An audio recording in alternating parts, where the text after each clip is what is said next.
Hi everybody, my name is Cindy. June has been a great month for me. I had accomplished my June TBR that I set out for in the beginning of June. So let's talk about the books I read in June. Catching Fire by Suzanne Collins, the second book in the Hunger Games series by Suzanne Collins. I gave this book a 4 out of 5 stars. I really enjoyed this book out of the 3 books in the whole series because there were a lot of everlark moments. When I read Catching Fire, I felt as though I had to catch my breath whenever I read it because it was a rush reading it. I really want to know what will happen next, and the ending of Catching Fire got me hurrying to want to read.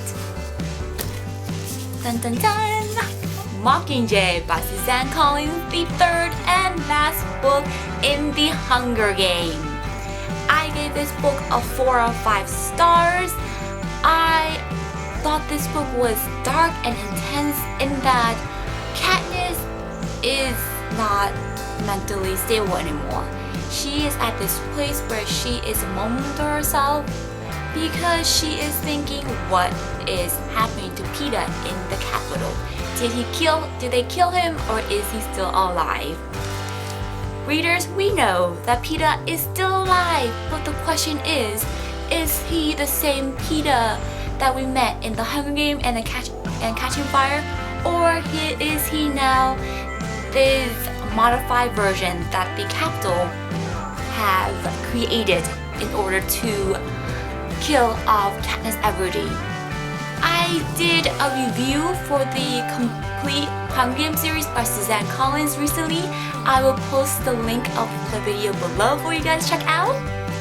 So when I finished reading the Hunger Games, I was really kind of tired out from doing a marathon of book series.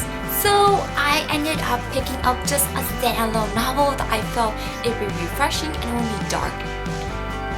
Mr. Penumbra 24-Hour Bookstore by Robbins Alone.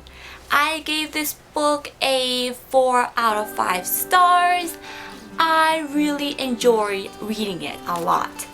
In the beginning of the book, you can tell how enthusiastic Robbins Alone is about his writing. He is passionate to tell you guys about a mysterious bookstore set in San Francisco.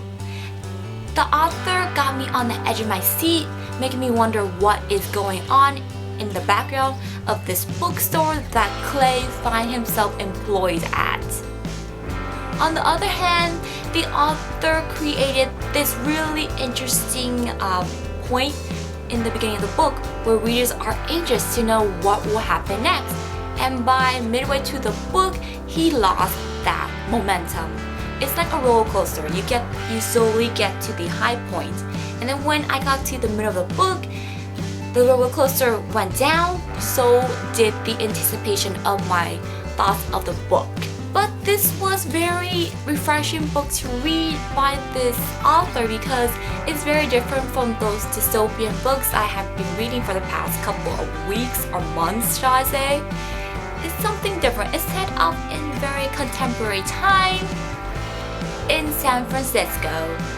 I highly suggest you guys read this book if you guys are like me, a bookworm who are very interested into finding out what happens in a 24-hour bookstore.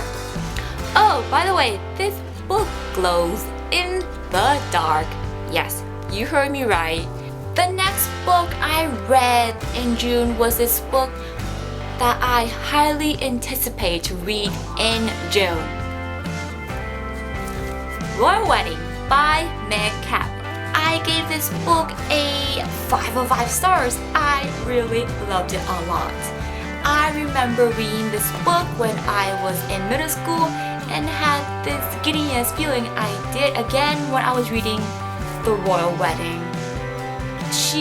Meg Cabot mentioned so many popular culture topics in this book that got me giddy in my seat. One of them was that the mentioning of the Hunger Games and Harry Potter. So this is one book of Cabot that you do not want to miss if you are a die-hard fan of The Princess Diaries. The last book in my June TBR was Paper Towns by John Green. I was really into and determined to read this book in June because the movie comes out next month and I want to be prepared for that. I didn't want to be one of those people who watched the movie and then picked up the book afterwards because I want to read the original version of the movie. So I give this book a 3 out of 5 stars. Very surprised because I really enjoyed John Green's previous work, which includes The Faults in Our Stars. That was the very first book that I read of John Green. I absolutely loved that book. It was great. But then when I got to Paper Towns, I didn't feel that anymore. I felt as though it was a bit of a point in my life where I didn't know what was going on. I do not really hate this book. I do not really love it. I thought it was an okay reading book to read. The thing that got me the most was this obsession of Quentin on Margot. He is determined to find Margot. He believes these little clues or breadcrumbs that she has left behind are truly meant for him to find her. And then when he finds her, she is gonna go back with him and live in his parents' house and they will be dating again. So very wrong, because this is not reality at all. So those are the books I read in June. Have you guys read any of these books? Or are you guys planning to read it? Let me know what you think about these books. And do you agree with my ideas and my critiques of this book? Let's talk below. So, thank you for watching. Stay tuned for upcoming videos. And I will see you soon, guys.